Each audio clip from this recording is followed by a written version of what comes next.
Assalamualaikum Soli dan Solihah. Kembali lagi bersama aku dalam channel Az Fatimah.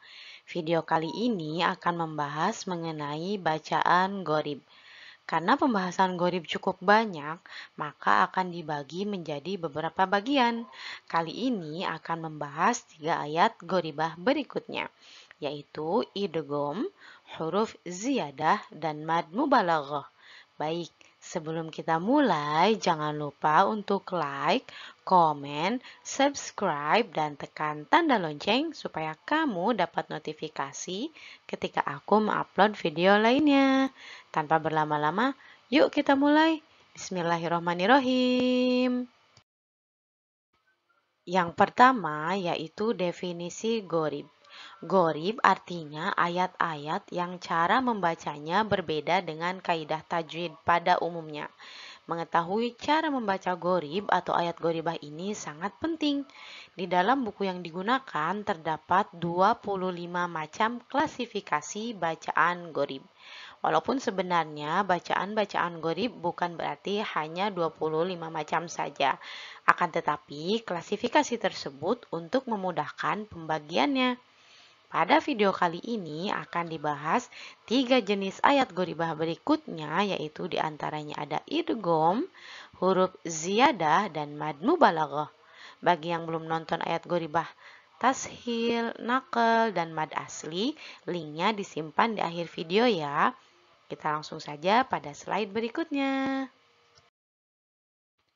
Oke, ayat Gharibah yang pertama yaitu adalah idgham. Idgham artinya memasukkan. Nah, di sini huruf pertama dilebur kecuali pada nomor 7 dan 8. Kita langsung lihat pada yang pertama yaitu surat An-Nisa ayat 158. Nah, di sini yang diidghamkan yaitu adalah pada huruf lam yang berharokat sukun, setelahnya ada huruf ro. Nah, dalam beberapa mushaf ada yang menambahkan tasydid di atas huruf ro-nya. Nah, di sini lamnya kita leburkan, lalu kita langsung saja baca pada huruf ro. Mari kita praktekkan. Bismillahirrahmanirrahim.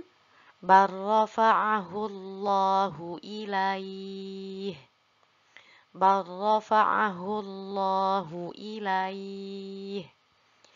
Bal rafa'ahu Allahu ilaih. Nah, yang kedua yaitu pada surat Toha ayat 114. Di sini sama idghamnya yaitu pada huruf lam yang berharokat sukun, setelahnya ada huruf ro. Kita leburkan huruf lamnya, lalu kita langsung baca pada huruf ro. Bismillahirrahmanirrahim. Wa qur rabbi zidni ilma. Wa qur rabbi zidni ilma. Wa qur rabbi zidni ilma. Jadi kita baca ada tasydidnya pada huruf ro-nya. Selanjutnya yaitu pada surat Al-A'raf ayat 176. Nah, di sini yang diidghamkan adalah pada huruf sa yang berharokat sukun, setelahnya ada huruf zal. Nah, zal juga bisa kita tambahkan atau dalam beberapa mushaf ditambahkan tasydid. Maka kita leburkan huruf sa-nya lalu kita langsung baca pada huruf zal. Kita praktekkan. Bismillahirrahmanirrahim. Tatrukhu yalhadzalik. Tatrukhu yalhadzalik. Tatrukhu yalhadzalik. Ayat berikutnya yaitu pada surat Al-Kafirun ayat keempat.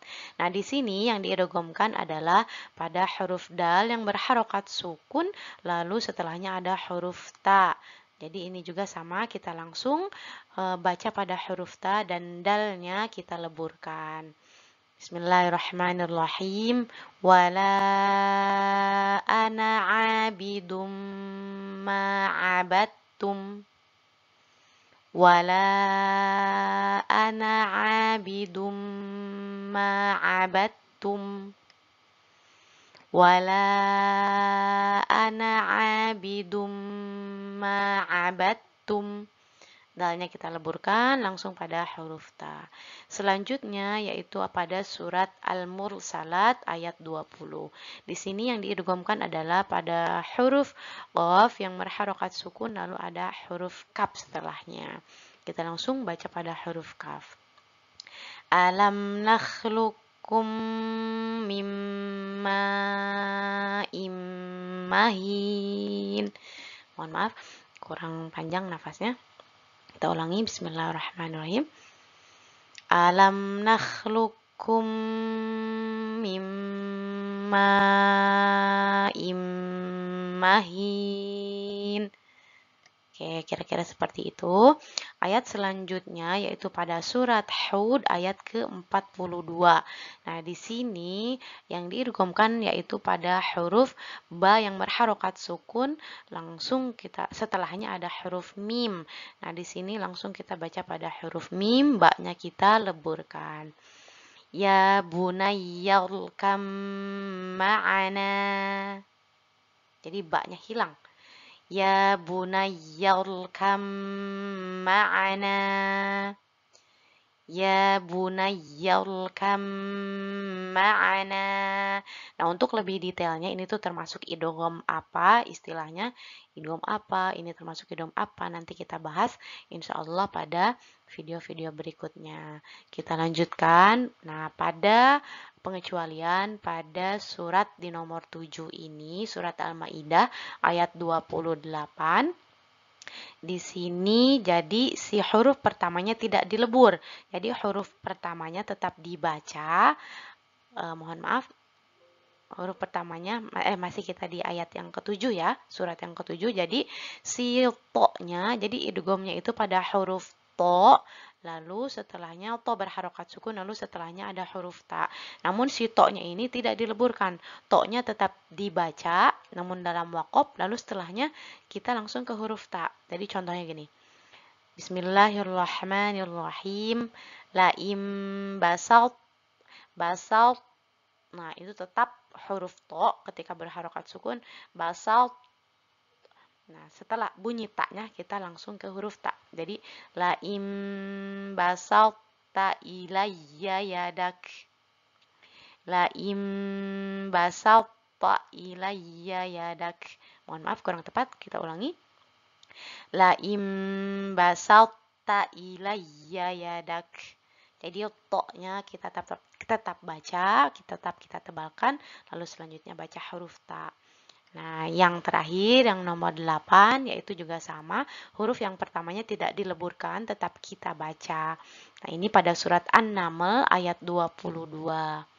Bismillahirrahmanirrahim. Di sini idghamnya itu pada huruf ta yang berharokat sukun sama, lalu bertemu dengan huruf ta. Kita baca ahattu bima lam tuhit bih. Ahattu bima lam tuhit bih.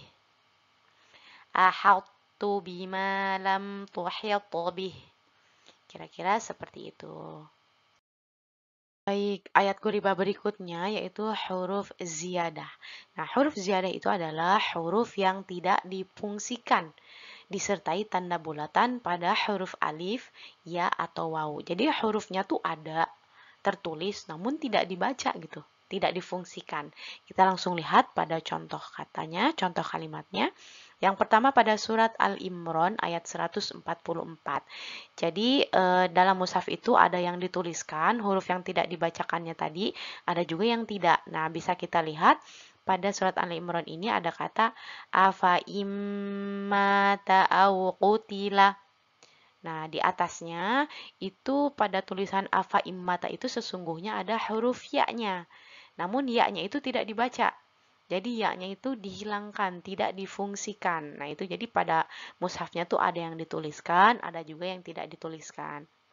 Kita ulangi. Afa immata au qutila. Afa immata au qutila. Nah, bisa kita lihat juga pada tulisan afai, afain yang di atas itu ada, di atas huruf ya itu ada tanda bulatan. Nah, tanda bulatan itu menunjukkan bahwa huruf yang tertulis itu tidak difungsikan atau tidak dibaca. Nah, selanjutnya yaitu pada surat Hud ayat 68. Nah, pada surat Hud ini adalah pada kata samuda. Nah, bisa kita lihat samuda, tulisan samudanya ada yang menggunakan huruf alif namun dengan tanda bulatan dan juga ada yang tidak. Nah, samuda di sini walaupun ada huruf alifnya ketika kita membaca dalam salah satu mushaf namun tidak difungsikan karena bisa kita lihat juga terdapat tanda bulatan di atas huruf alif atau hamzah tersebut. Mari kita praktekkan. Inna samuda kafaru rabbahum. Inna samuda kafaru rabbahum. Inna samuda kafaru rabbahum. Jadi ketika huruf alif, waw atau ya, ketika di atasnya ada tanda bulatan, maka tidak difungsikan. Selanjutnya yaitu pada surat Ar-Ra'd atau surat Ar-Ra'd pada ayat ke-30. Di sini ayatnya itu adalah atau katanya itu pada huruf wawu. Nah, ada huruf wawu yang disertakan dengan huruf alif atau huruf hamzah namun disertai dengan tanda bulatan, ada juga yang tidak. Maka tetap waw di sini tetap dibaca pendek karena alifnya tidak difungsikan. Kita bisa lihat ya perbandingan antara dua mushaf yang menuliskan huruf yang tidak difungsikan dan juga yang tidak. Selanjutnya kita praktekkan. Litatlua alaihim. Litatlua alaihim. Litatlua alaihim. Jadi walaupun ada huruf alif, tetapi ketika ada tanda bulatan, maka tidak perlu difungsikan atau tidak perlu dimadkan. Selanjutnya yaitu pada surat An-Nahl ayat 48. Di sini yaitu pada kata yatafayya'u. Nah, di sini yatafayya'u ada yang menggunakan huruf alif atau huruf hamzah dengan tanda bulatan, ada juga yang tidak. Langsung saja kita praktekkan, kita baca pendek. Yatafayya'u dhilaluhu 'anil yamini. Yatafayya'u dhilaluhu 'anil yamini. Yatafayya'u dhilaluhu 'anil yamini. Nah, kira-kira seperti itu. Nah, untuk contoh-contoh lain ada pada surat Al-Kahfi ayat 14 dan 38, pada surat Al-Furqan ayat 38, surat Al-Ankabut ayat 38, Az-Zukhruf ayat 46 dan Al-Ahqaf ayat 35, An-Najm ayat 51 dan lain-lain.